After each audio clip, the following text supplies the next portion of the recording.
Hey everyone, thought I'd do another quick breakdown of what you can see on this RFNSA website. Now, I'm guessing in other countries, you've got other websites that have something similar to this, but I thought I'd show you how these websites work and where I think they're letting us all down because I don't feel we're getting the information that we should be getting.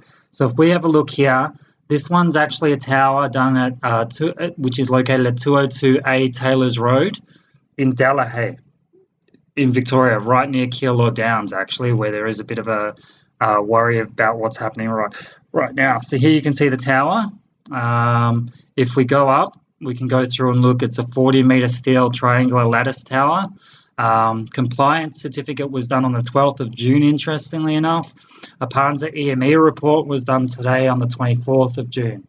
Now, that's really interesting because of what's going on and all the questions we're asking right now that they're doing these as we speak. Here you can click and have a look at consultation, so community consultation.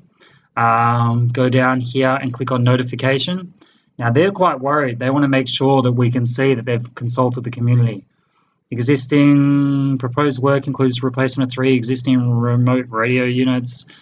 Tells you all the work that they're looking to do, and submissions can go through to RFNSA. This was done back in the end of January and closed on the 5th of February 2020. Now, my guess is this only went into local papers or into papers in the classified section.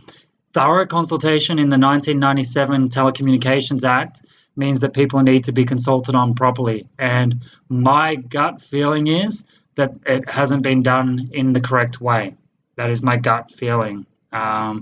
But yeah, we'll have a look at that in my next video, but I feel like it hasn't been, community consultation hasn't been done properly. They haven't gone into people's homes or knocked on doors and said this is what's getting put in your area and how dangerous it could perhaps be.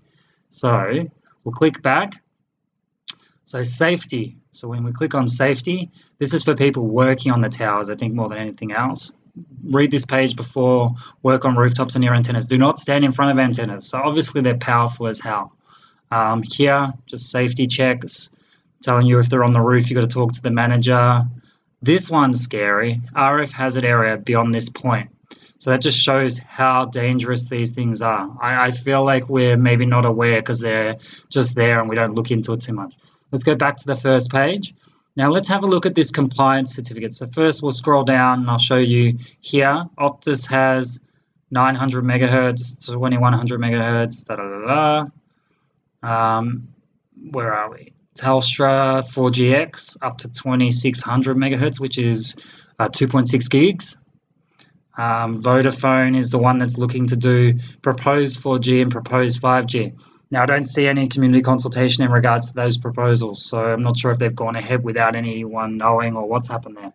So if we look at the compliance certificate and click into this, our compliance certificate says site, RFSNA, the same site, within the determination of 2015. So Apanza produced a standard for exposure back in 2002,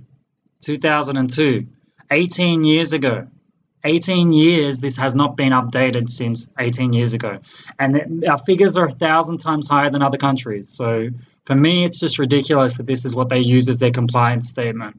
Compliance certificate number 19390, NATA, company called Catalyst One, and a person named Judy Zhu.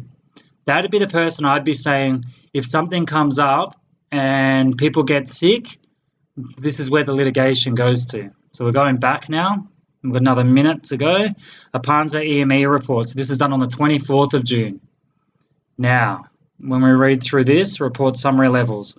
So 1.39% of the exposure level, but the exposure levels are miles too high in my thought process. So now they're saying the maximum EME for the proposed changes is 2.7% of the limits. But if we scroll down and have a look, so that's existing. This is proposed over here. Existing, proposed. So these are the proposed ones that haven't gone in yet. Now, if we scroll down further, you can see here, power density 29 milliwatts meter squared, 78 milliwatts meter squared. So even those are sitting higher than what our building biologists say they should be. Here, if you come across, it's, what's that, 6 times higher, more than 2 times higher, nearly 3 times higher. And these are proposed configurations, so they haven't actually tested it. Keep your eye out.